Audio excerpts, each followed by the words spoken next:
anyone not have a copy?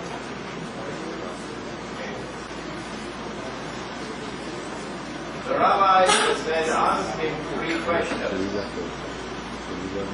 which only a prophet can answer. Question 1, ask him about the ruh.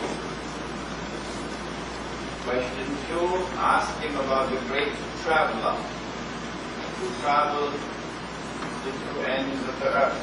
Question 3, ask him about a young man who disappeared aboard the day.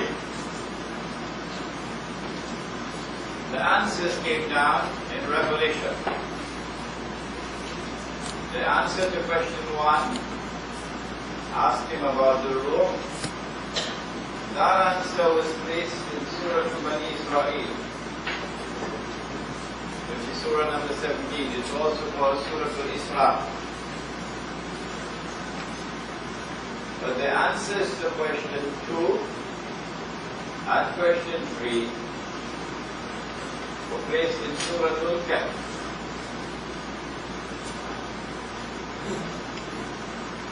Nothing happens by accident in the Quran. There must be a reason why Allah subhanahu wa ta'ala in His wisdom did that. And so we ask that first, in what way is question 1 different from question 2 and 3? And we found in question 1 the target of the question, ruh. When the answer came, the answer was concerning the ruh. So the question was direct. But when we went to question 2, we found, ask him about the great traveler who traveled to the 2 ends of the earth. After Allah subhanahu wa ta'ala had answered the question, journey to the west and then journey to the east, he went on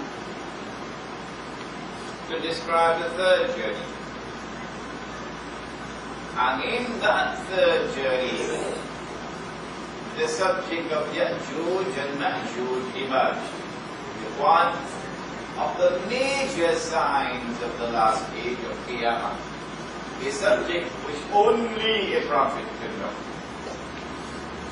And so we came to the conclusion that the target of the question was concealed.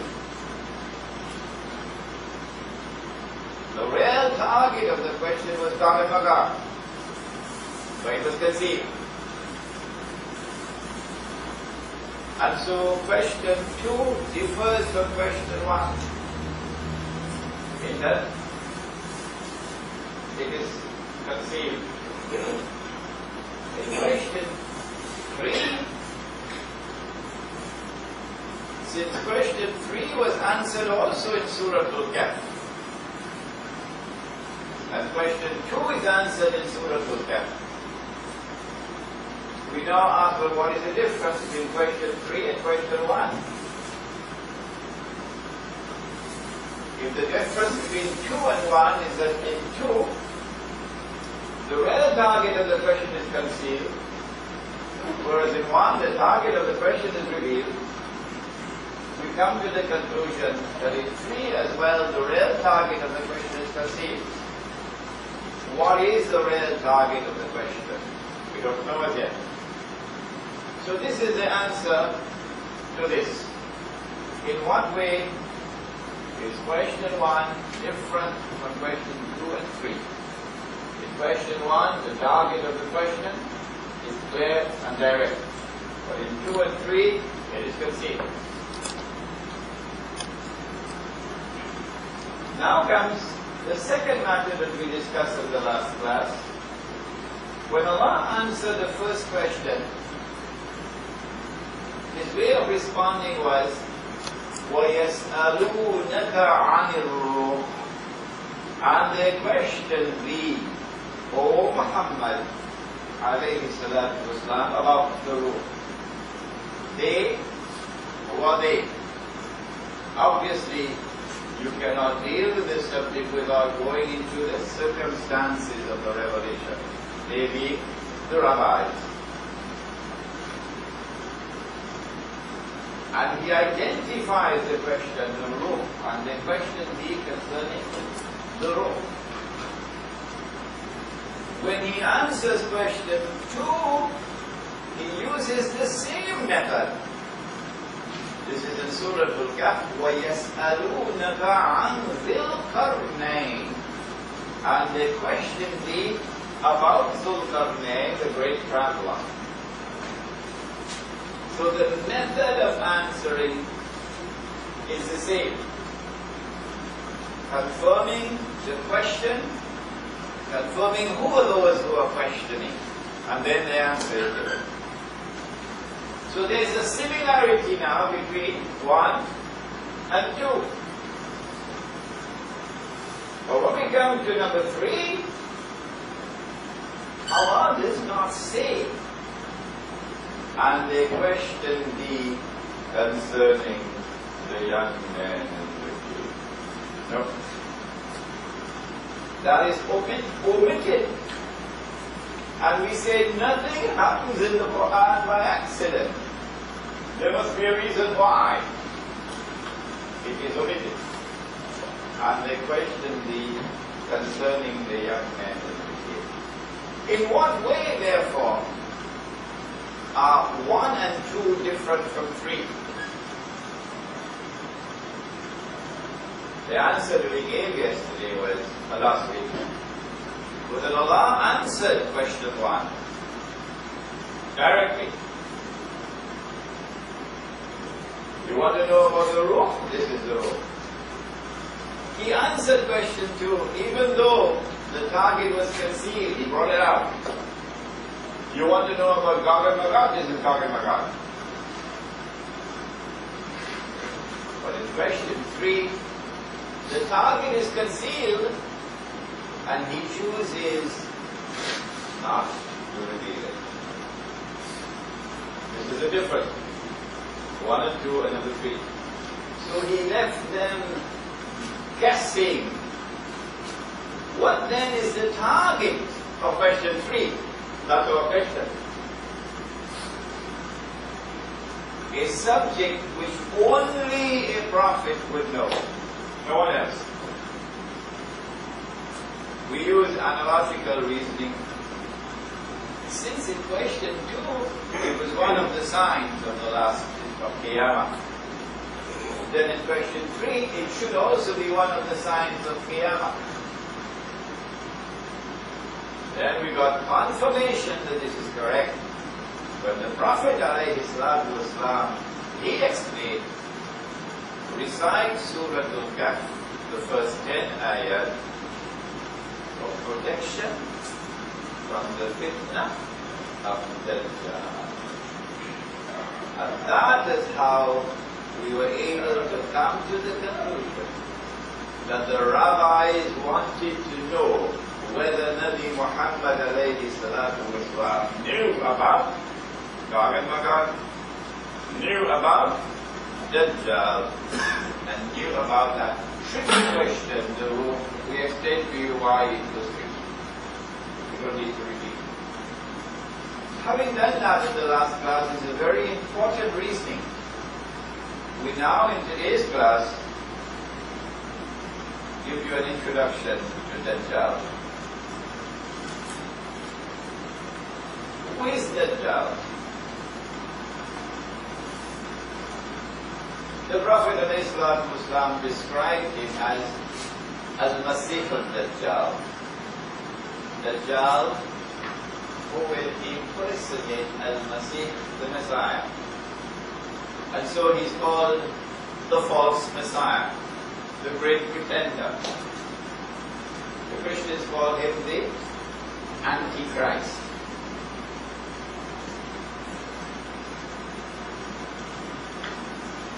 Since he has to impersonate the Messiah, we have to ask, why is Allah doing this?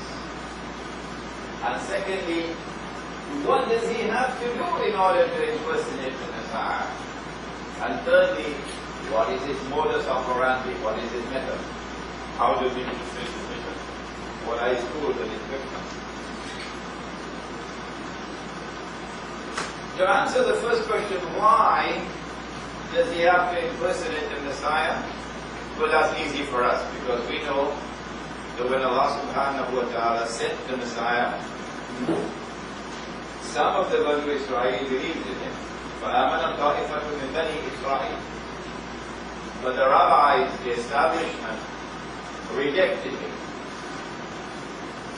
They said he couldn't be the Messiah because the man that they فَنَعُوذُ بِاللَّهِ مِنْ هَذَا, he's a bastard.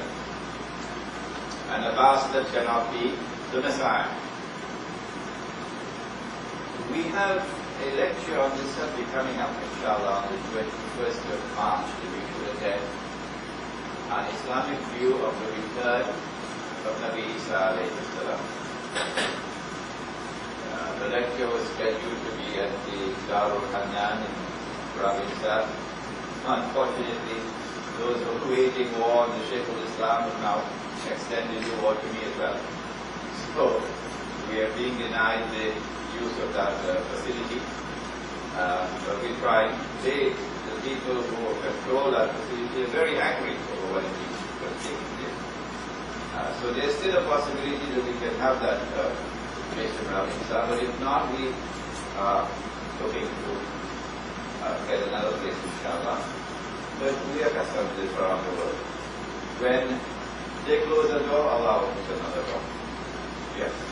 So when that lecture takes place, an Islamic view of the return of Nabi Isa alayhi salam, we will deal in detail what does the Quran say about the last 12 hours. That's what the movie is about. The last 12 hours of the life of Jesus alayhi salam. Well, the Quran speaks on the subject. And in this lecture, in fact, that chapter of the book gives it as detail. He can now declare, I am the Messiah.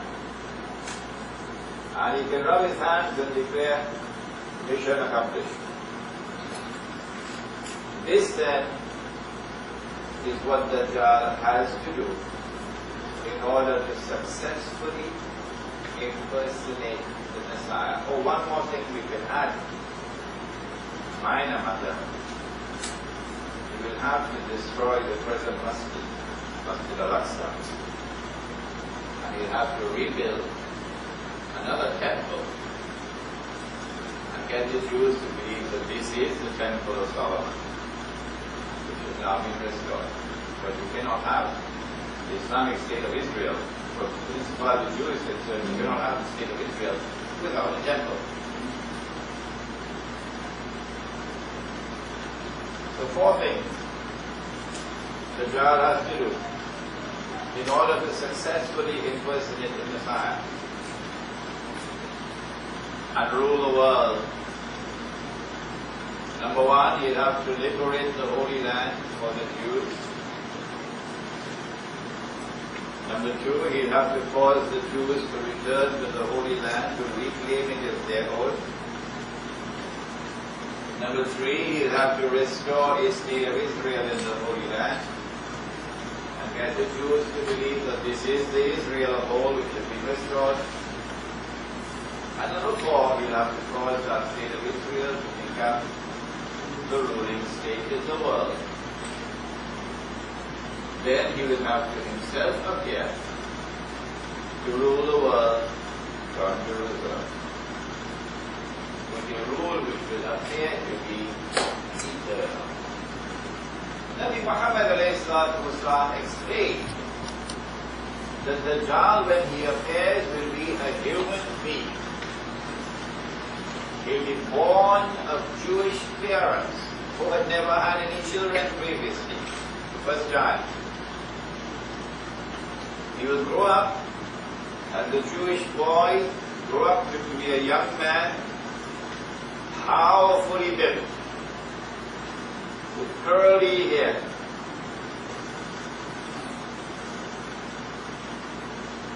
He also said something about his eyes. is that every prophet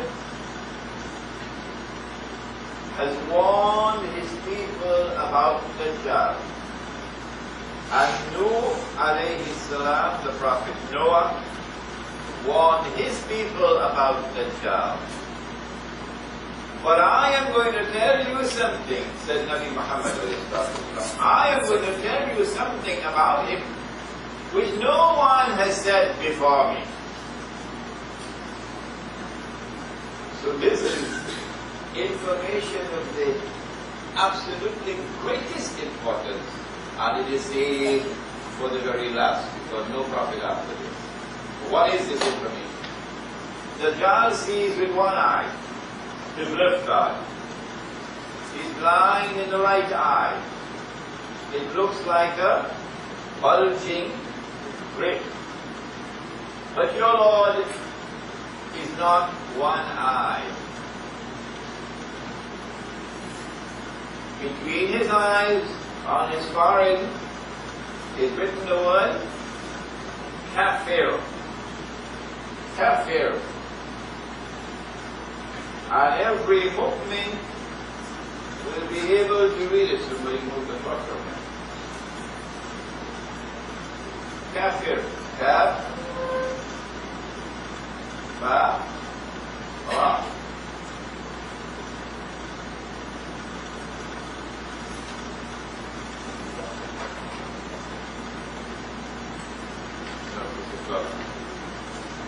Between his eyes, on his forehead, is written the word Kafir, disbeliever. And every mu'min will be able to read it. Who is the mu'min? Answer: the one whose Islam has entered the heart. That's the mu'min. When he speaks, it's not just words and words and words and words and words. No. It has entered the heart. Now he's a mu'min. Every mu'min will be able to read it. Whether the mu'min is katib, literate, can read and write, or ghayru katib, illiterate, cannot read and write. In another class, we're going to interpret this hadith, inshallah, quite some detail. But for now, let us be content to point out that what we have here is something called religious symbolism. We're not actually looking for someone with one eye literally. No.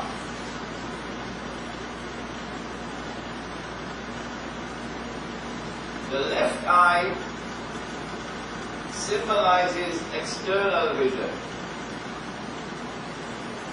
The right eye symbolizes internal vision.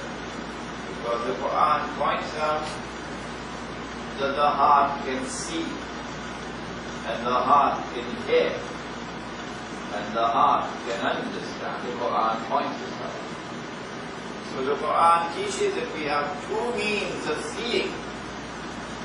One with our external eyes, and the other with our internal eyes. This is in the Quran in many places, many places. So the left eye symbolizes external sight, so you can see. The right eye is blind, so it symbolizes internal blindness.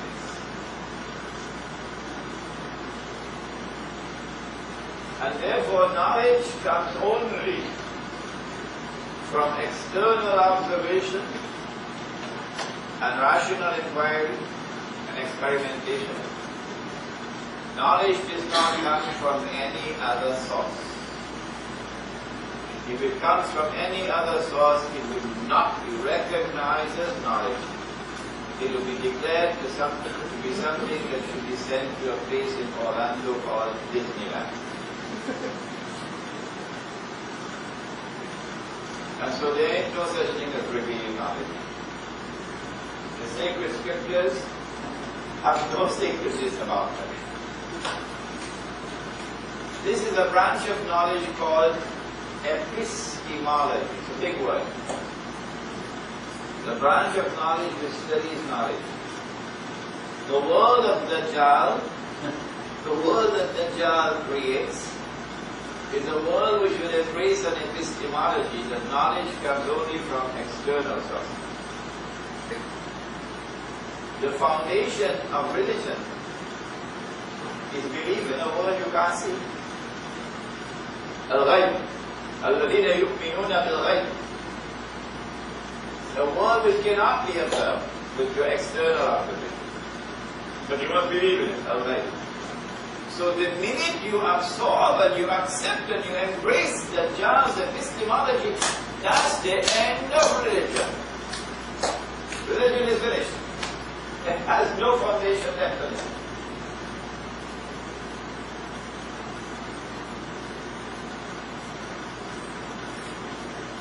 This then is a brief description of Dajjal.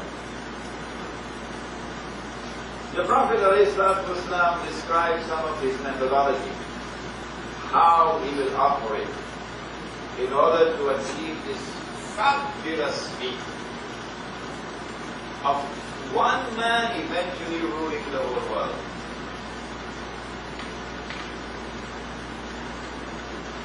Among the things that he says about Dajjal is that he has a, if you excuse my language, a PhD in deception. A PhD in deception.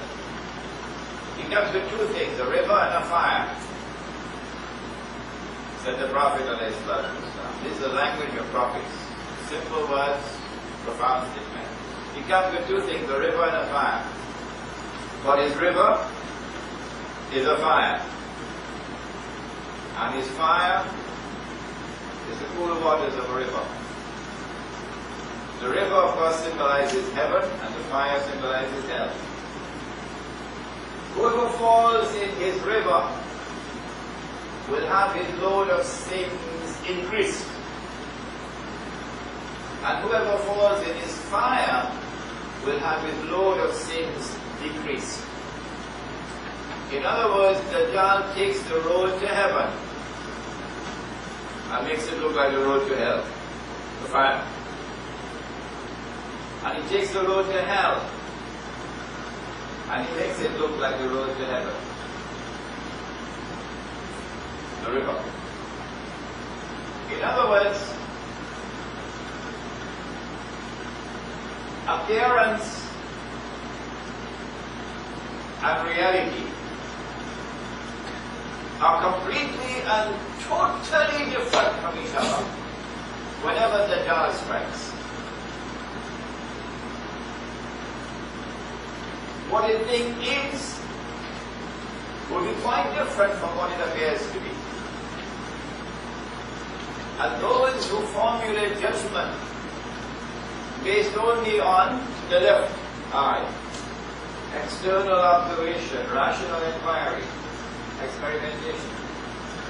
Those who formulate judgment based only on external observation will be able to analyze only the world of appearances, and they will always be deceived. The only one who can penetrate the reality when Dajjal attacks, to see things as they are, not as they appear to be on CNN and the New York Times.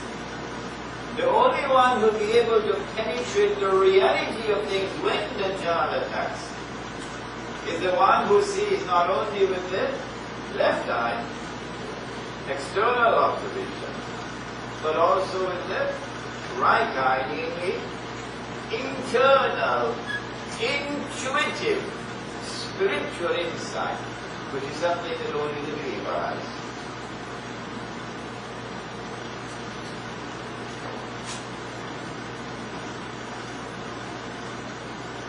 Amongst the weapons that he uses is shirk. Any time that Allah subhanahu wa ta'ala speaks about Ibrahim alayhi salam, the one from whom religion came, from Ibrahim alayhi salam, he always says, وَمَا كَانَ مِنَ الْمُشْرِكِينَ. that there is no shirk in the religion of Ibrahim alayhi salam. The minute we embrace shirk, we've lost Islam. We're only whistling in the wind. We're spinning top and mud. The minute we embrace shirk, the most overt form of shirk, of course, is to worship an idol or to worship a man instead of God, Allah. But the Prophet warned that when the child strikes with shirk, it ain't going to be so plain and clear that you could easily recognize it. It will be very difficult to recognize that shirk when the child strikes you with shirk. How difficult, Yasi? How difficult would it be?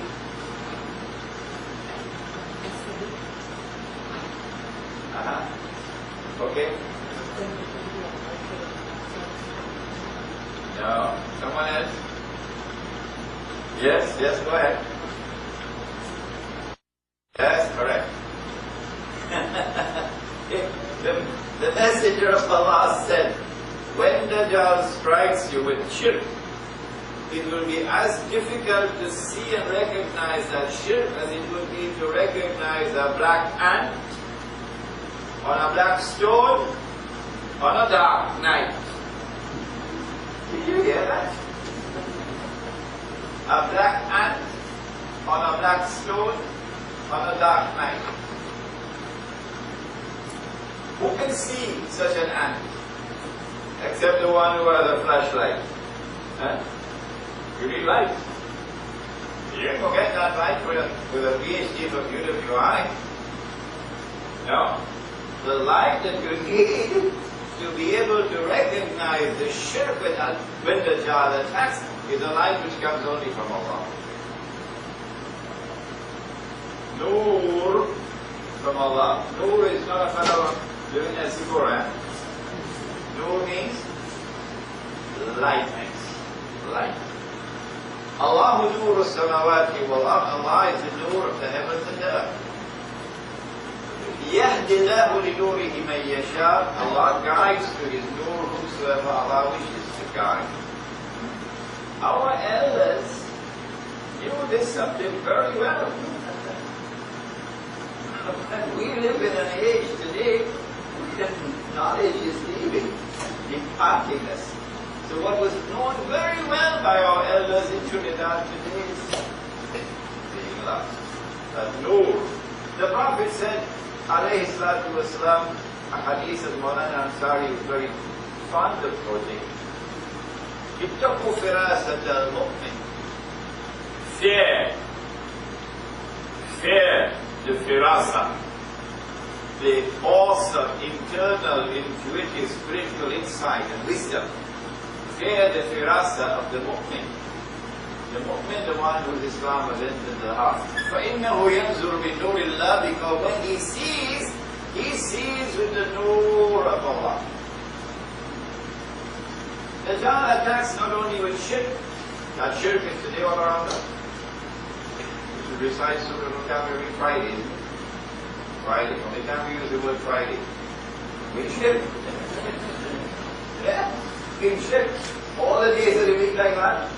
And all the months of the year like that. Just check it out in your encyclopedia, you'll see for yourself. Friday is the day of Fry. Fry is a Scandinavian goddess.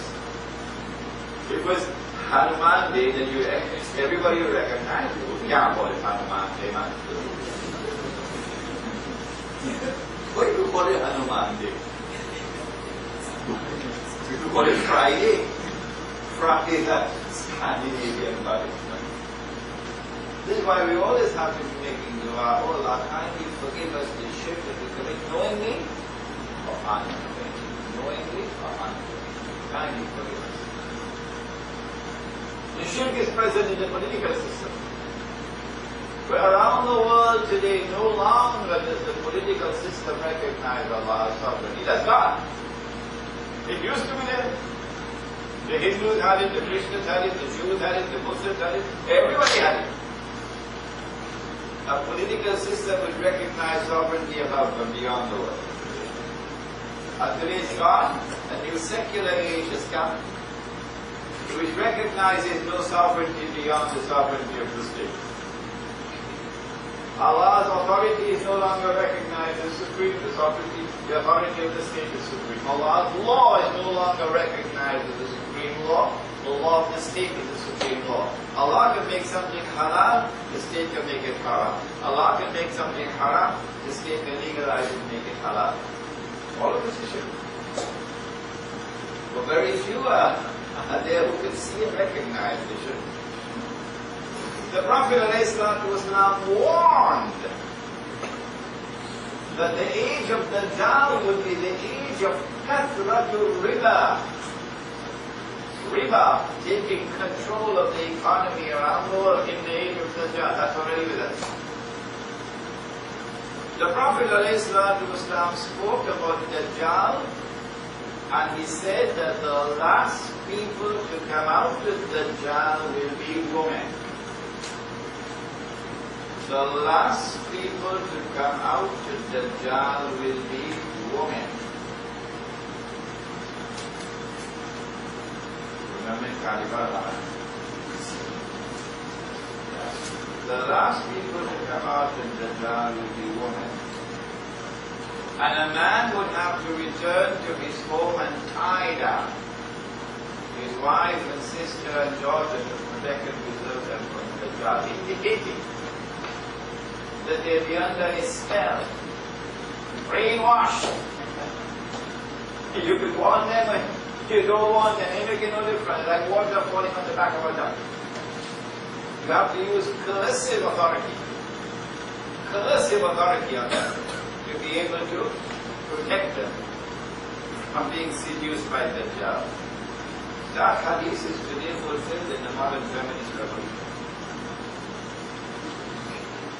There are several ahadith of Dajjal concerning Dajjal which shows a link with the continuing scientific revolution. You're not finished yet. In fact, there are ahadith on the basis of which we can predict what's coming in the world of science tomorrow. Dajjal is going to ride on a donkey. The donkey will travel as fast as the clouds. The donkey will have his ears stretched out wide.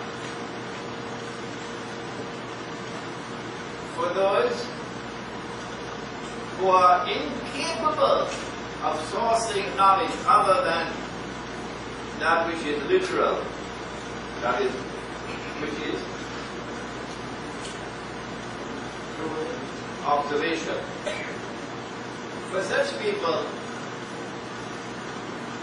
they insisted we got away from that flying donkey. It is not our intention to speak disparagingly about them or to make fun of them. That's not our intention. But there are lots and lots and lots of scholars today who are imprisoned in that prison of being incapable of understanding anything else except that which is literally presented, and hence incapable of grappling with the subject of religious symbolism. Incapable. You and I can easily recognize that flying donkey.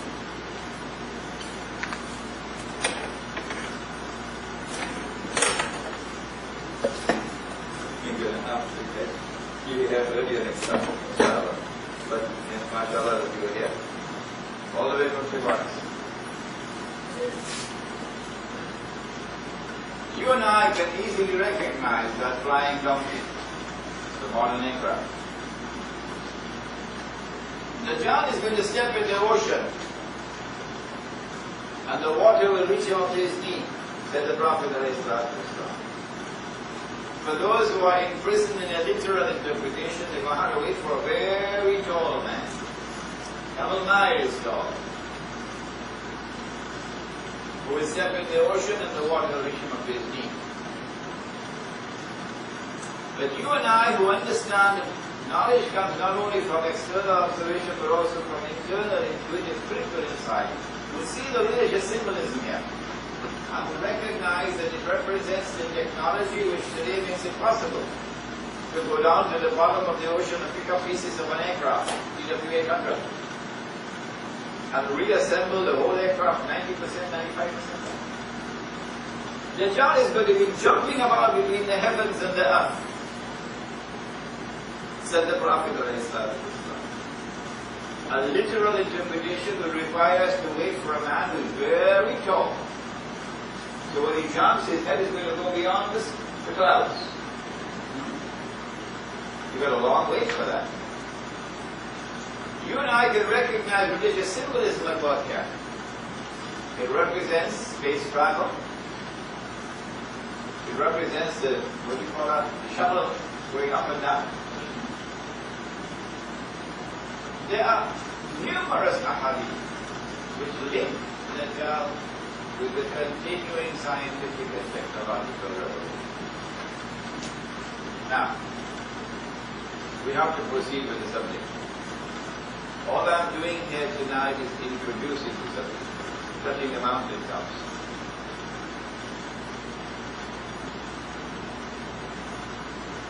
The Prophet ﷺ is in Medina, and a man named Tamim al-Dari, a Christian, takes the Shahada, becomes a Muslim. And he comes to the Prophet ﷺ and he narrates an event. The Prophet ﷺ asked the people, keep sitting after the Salat. I have something to say to you. Tamim al-Dari came to me and told me something about Dajjal which confirms what I've been saying to you. Which confirms what I have been saying to you. And then we get the story from the blessed lips of the Prophet ﷺ. Here is the story. You read it in the book itself. Tamim al-Dari and some 30 or 40 of his companions went on board a ship. And the storms came and blew the ship for a whole month until they reached land. It was an island. The hadith does not tell us how they knew it was an island. When they got on shore, they were confronted by a very hairy creature or beast. So much hair, you could hardly tell which side is head and which side is tail. This creature or beast then spoke and said, I am Jassasa. Imam just recited in the first rakat.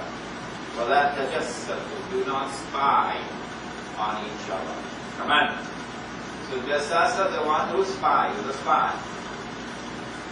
So here is an island which conceals its true identity and which has excellence in spying and espionage. Jassasa then pointed to a monastery. So an island which is sometimes going to be Christian. I said, there's a man waiting for you there. So they rushed to the monastery and there they found this young man, powerfully built, curly hair. But he's in chains. His hands are chained to his neck and his feet are chained together. He questions them. Lots of questions. You read it in the chapter. And at the end of the questioning, he declares, I am Dajjal.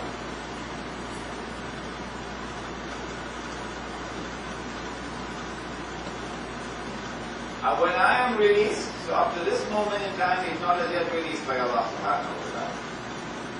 When I'm released, I will enter every town and every city. But the angels will not allow me to enter Makkah and Medina.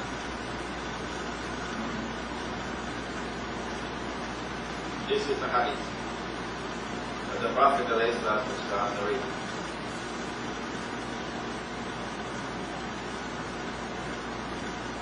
Shortly thereafter, In Medina, the Prophet ﷺ, who has been talking about Dajjal for a few months now, suddenly suspects a Jewish boy to be Dajjal. The boy's name is Ibn Sayyad. So the Prophet ﷺ takes Umar radiallahu ta'ala anhu with him to go and question this young man. He goes and questions him. And the young man is rather impertinent in his reply. We don't have the time to give you the conversation. Umar radiallahu ta'ala anhu is quite angry. So, Messenger of Allah, give me permission, I'll cut off his head. Today, ex-President Guardian was he's a terrorist. Oh, Messenger of Allah, give me permission, I'll cut off his head. This is Umar. Islam don't come from the Prophet we have today. Islam comes from Allah and His Messenger. And these are the companions of the Prophet of Islam. O Messenger of Allah, give me permission, I'll cut off his head.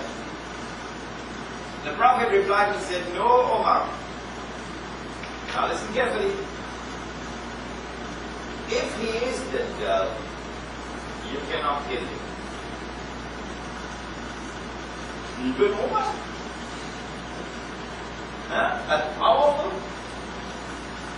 The Prophet said about Umar, إِذَا سَلَكَ فَجًّا سَلَكَ الشَّيْطَانُ فَجًّا آخَرَ. When Umar walks on one side of your hood, Shaitan is on the other side. Is Umar. No, Umar, if he is Dajjal, you cannot kill him. And if he is not Dajjal, it will be simple to kill. Indicating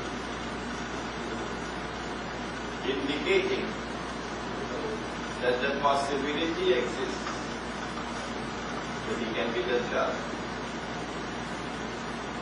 Indicating that the possibility exists that he can be Dajjal. But that possibility cannot exist unless Dajjal has been released. And so what this event is tailored and programmed to convey to us is the news of the release of Dajjal, which took place in the lifetime of the Prophet of Islam.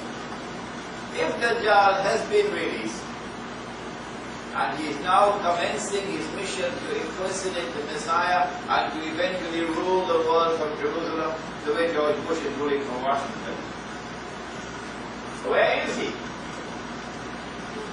Now comes the hadith, which is the crucially important hadith, so important that I got a Malay artist to design the cover of this book based on that hadith.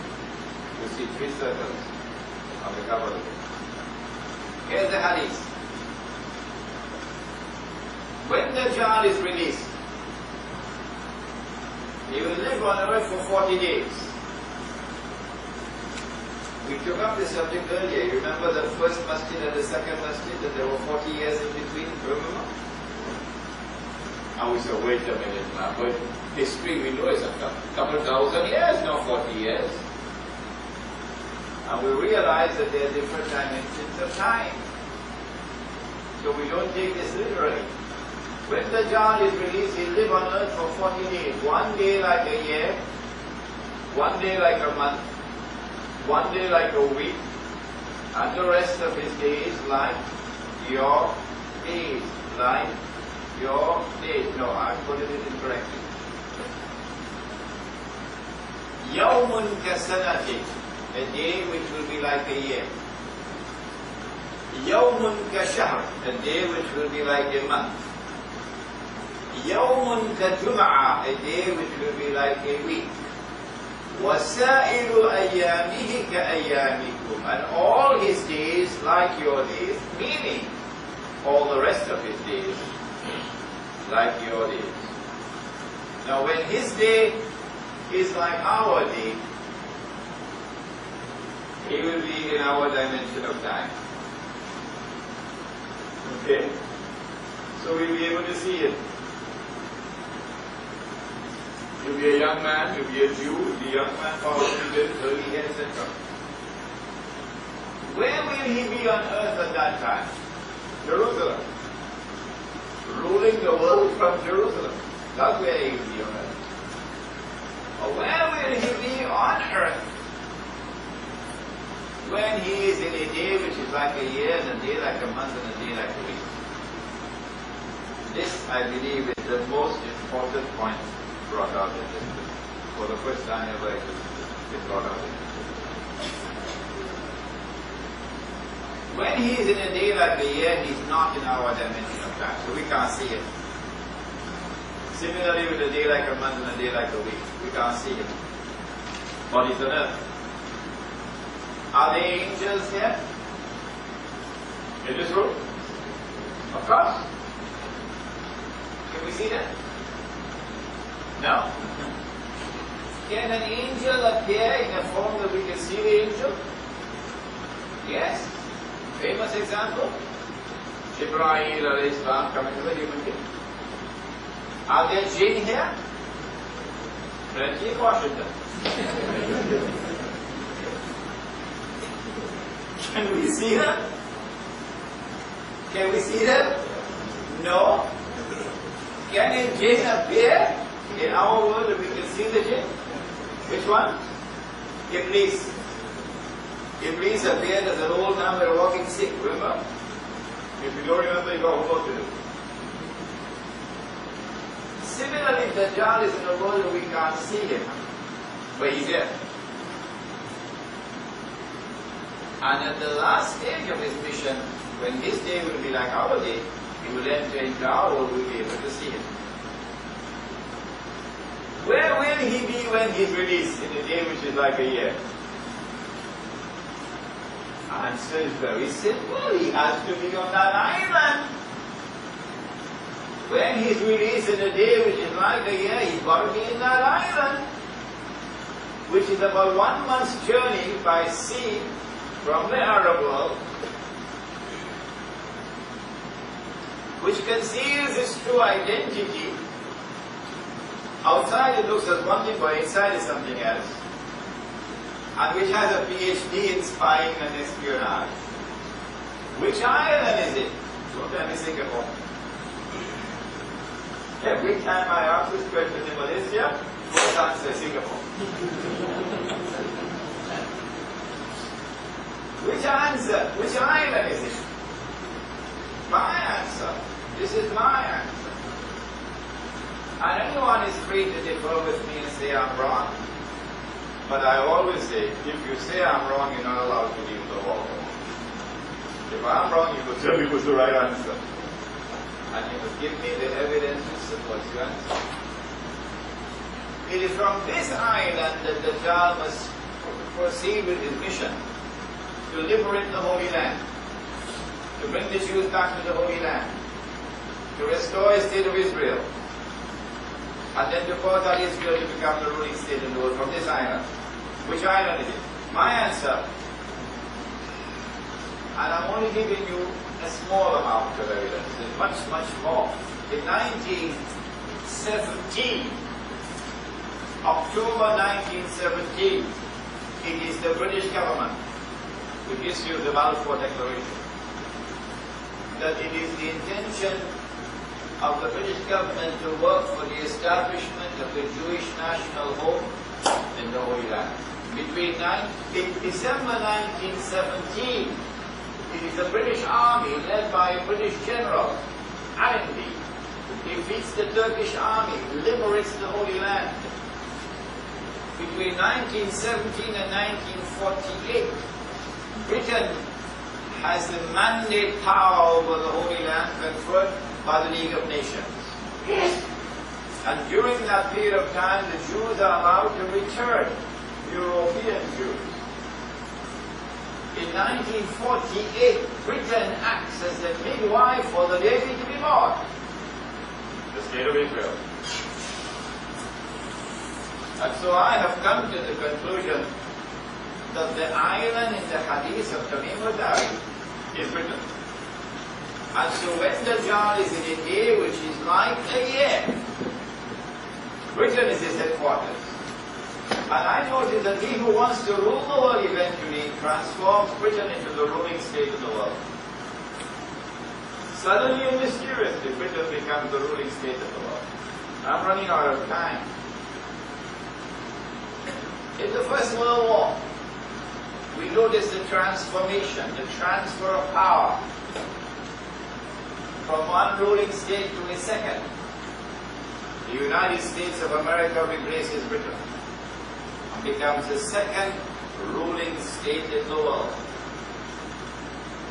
The United States of America maintains the strangest and most mysterious and most mystifying and most inexplicable relationship with Israel. Don't bother to attempt to explain the U.S.-Israeli relationship using any tools of political analysis. There is only one man who can explain the relationship between the United States of America and Israel, and that man is Nabi Muhammad sallallahu alaihi wasallam. Nobody else can do it. What is the explanation? Dajjal is now in a day which is like a month. And so we have a second ruling state. The most important point that comes out of this book, Jerusalem in the Quran, is that we are now living at that moment in time when a day which is like a month is coming to an end, and a day which is like a week is about to commence, namely stage 3 of the mission of Dajjal. When a day which is like a month comes to an end, then the United States of America will no longer be the ruling state. A third state will have to be the new ruling state. Which will it be? Don't tell me Japan. Don't tell me China.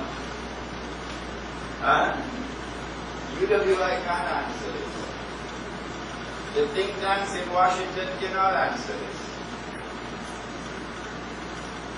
Only those who study at the feet of Nabi Muhammad sallallahu alayhi wa sallam, only they can say that the new ruling state in the world is going to be the state of Israel.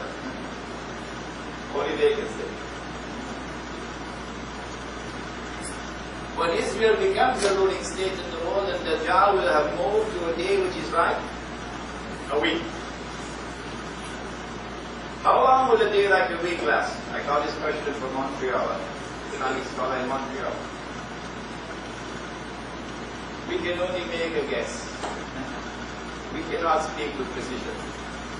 Maybe about 30, 40 years, Israel will be ruling state in the world. And at the end of that time, Dajjal now enters into a day which is like our day. At that time, Imam al-Mahdi also emerges. At that time, Nabi Isa al-Islam returns.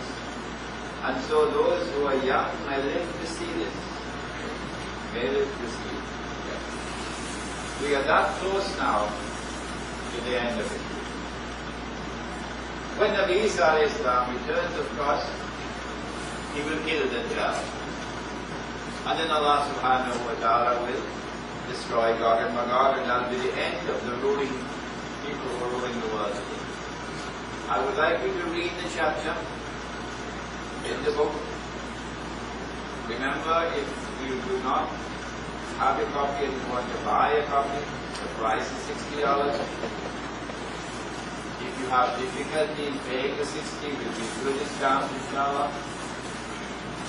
If you cannot afford to buy the book and you just want to read, please do keep it very clean so that when you return the book we can use it to be sold to others. ربنا تقبل منا إنك أنت السميع العليم وتب علينا يا مولانا إنك أنت التواب الرحيم برحمتك يا رب.